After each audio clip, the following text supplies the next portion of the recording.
Johanna, âgée de 6 ans, fit la grimace en voyant la nourriture que sa maman avait mise sur la table pour le dîner. « Je veux être intelligente, annonça-t-elle. Je ne veux pas manger de la viande. » La maman de Johanna, surprise, eut le souffle coupé. Elle avait travaillé dur pour préparer le repas traditionnel du Botswana chez eux à Francistown, la deuxième plus grande ville du Botswana.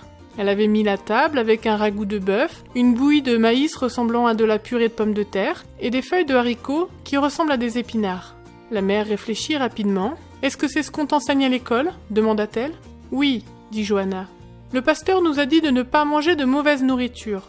Nous devons manger la bonne nourriture pour que nous puissions être intelligents. » La mère posa plus de questions et apprit qu'une semaine de prière venait de commencer à l'école primaire d'Eastern Gate où Johanna étudiait en CP. Le thème de la semaine de prière était Daniel. Ce matin-là, le pasteur de l'école avait décrit comment Daniel et ses 3 amis avaient refusé de manger de la viande dans le palais du roi Nebuchadnezzar à Babylone. À la place, ils avaient mangé des légumes et étaient devenus des hommes sages et forts.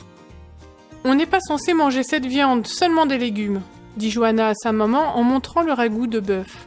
« Je veux être intelligente comme Daniel. » La mère se souvenait avoir entendu parler des avantages d'un régime végétarien, mais elle n'en était pas arrivée à l'essayer. Mais elle était si heureuse que Johanna apprenne à manger sainement à son école.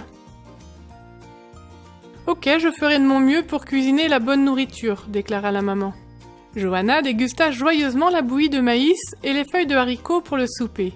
Elle ne toucha pas au ragoût de bœuf. Le lendemain, maman alla à la cuisine pour préparer le souper et se souvint du désir de sa fille d'éviter la viande. Elle dit donc au père de Johanna et à son frère de 16 ans qu'elle ne cuisinerait pas de viande pour le reste de la semaine, temps pendant lequel Johanna étudierait l'histoire de Daniel. Le frère de Johanna grogna, mais il accepta finalement de manger les légumes. Johanna était si heureuse! À chaque souper, elle mangeait les légumes et les autres aliments sans viande.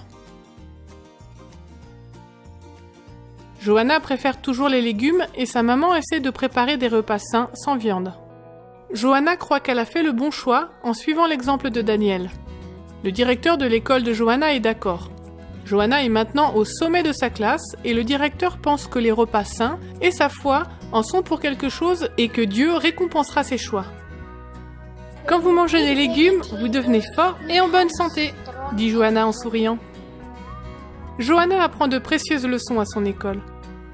Merci pour votre offrande du 13e sabbat en 2015 qui a permis de financer la construction de l'école de Johanna, l'école primaire d'Eastern Gate. C'est la première école adventiste du 7e jour à avoir vu le jour au nord du Botswana et la 3e du pays.